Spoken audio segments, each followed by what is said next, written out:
আজকে আমি শুটকি রান্না করব। তো এখানে হচ্ছে দুই ধরনের শুটকি নিয়েছি, ফ্যাসা মাছ ও চেলা মাছের শুটকি। তো হ্যালো এভরিওয়ান, আসসালামু আলাইকুম। প্রতিদিনের মতো নিয়মিত রান্না নিয়ে আজকেও আসলাম আপনাদের সামনে।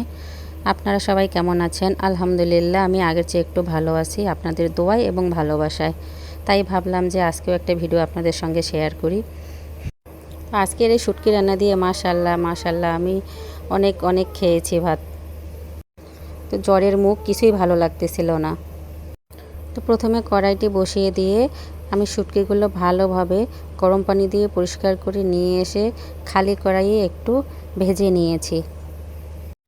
এরপরে হচ্ছে পরিমাণ মতো তেল দিয়ে এর মধ্যে হচ্ছে কুচি করে কেটে রাখা পেঁয়াজ, কাঁচামরিচ, কিছু রসুন ছেঁচে দিয়েছি।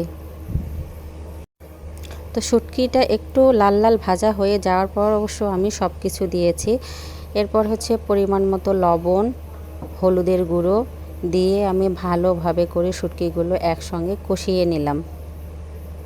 পেঁয়াজগুলো যখন হচ্ছে হালকা ব্রাউন কালারের হয়ে যাবে তখনই হচ্ছে আমার কেটে রাখা সবজিগুলো এর মধ্যে দিয়ে দিলাম। আমি ভাজার সময় অবশ্য কিছু কাঁচামরিচ দিয়েছিলাম আর কিছু কাঁচামরিচ রেখেছিলাম, যে হচ্ছে এগুলো কষানোর একটু আগে আগেই দিয়ে দিব, কারণ একসঙ্গে কাঁচামরিচ বেশি ভাজা হয়ে গেলে কিন্তু ঝালটা বেশি থাকে না। তো এই জন্য হচ্ছে আমি কষানোর পরে একটু কাঁচামরিচ দিয়ে দিলাম সবজিগুলো দেওয়ার আগে। তো এখানে আমি সবজি হিসেবে নিয়েছি লাল ডাঁটা, কদোয়া, বেগুন, পটল আর আলু। তো সবগুলোই আমি একসঙ্গে এই তো ভালোভাবে হচ্ছে কষিয়ে নিচ্ছিলাম। আর হচ্ছে আমি এক্সট্রা কোনো পানি দিলাম না, কারণ হচ্ছে কদোয়ার পানি বের হয়, সবজির এই যে পানিটা হচ্ছে বের হবে। এই তো ঢাকনা দিয়ে দিলাম। একটু জাল হওয়ার পরেই ঢাকনাটি উঠিয়ে নিয়ে আমি ওই পানি দিয়ে হচ্ছে সবজিটি কষিয়ে ফেললাম। ঢাকনাটি উঠিয়ে আমি আবার একটু নেড়েচেড়ে দেখলাম যে একটু পানি আছে, আবার একটু ঢেকে দিয়ে জাল করলাম। তো এরপরে হচ্ছে ফাইনালি ঢাকনাটি উঠিয়ে আমি কষিয়ে নিয়ে এই তো পানি দিয়ে দিয়েছি। এগুলোই হচ্ছে ঝোলের পানি রাখবো একটু গায়ে গায়ে। তো সবজিগুলো আমার হয়ে গেছে প্রায়। তো হচ্ছে নামানোর আগ দিয়ে আমি একটু পাঁচ মশলা গুঁড়া এর মধ্যে দিয়ে দিলাম, দিয়ে আবার একটু ভালোভাবে নেড়ে চেড়ে দিলাম।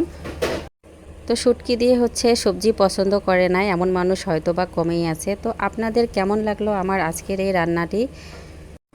আপনারাও এইভাবে হচ্ছে ট্রাই করতে পারেন, ট্রাই করে দেখবেন কেমন লাগে। একটু লাইক করবেন, কমেন্টস করবেন এবং ভালো লাগলে একটু শেয়ারও করে দেবেন। এই তো সবজিগুলো হচ্ছে আমি নামিয়ে ফেললাম। তো মাশাআল্লাহ আমার কাছে কিন্তু ভালোই লাগতেছিল, মনে হচ্ছিল যে এখনই সব খেয়ে ফেলি। তো সবাই ভালো থাকবেন, সুস্থ থাকবেন এবং সবাই দোয়া করবেন আমাদের জন্য, আমি যেন সুস্থ থাকি আর নিয়মিত আপনাদেরকে সুন্দর সুন্দর ভিডিও উপহার দিতে পারি। তো শুভরাত্রি, আল্লাহ হাফেজ।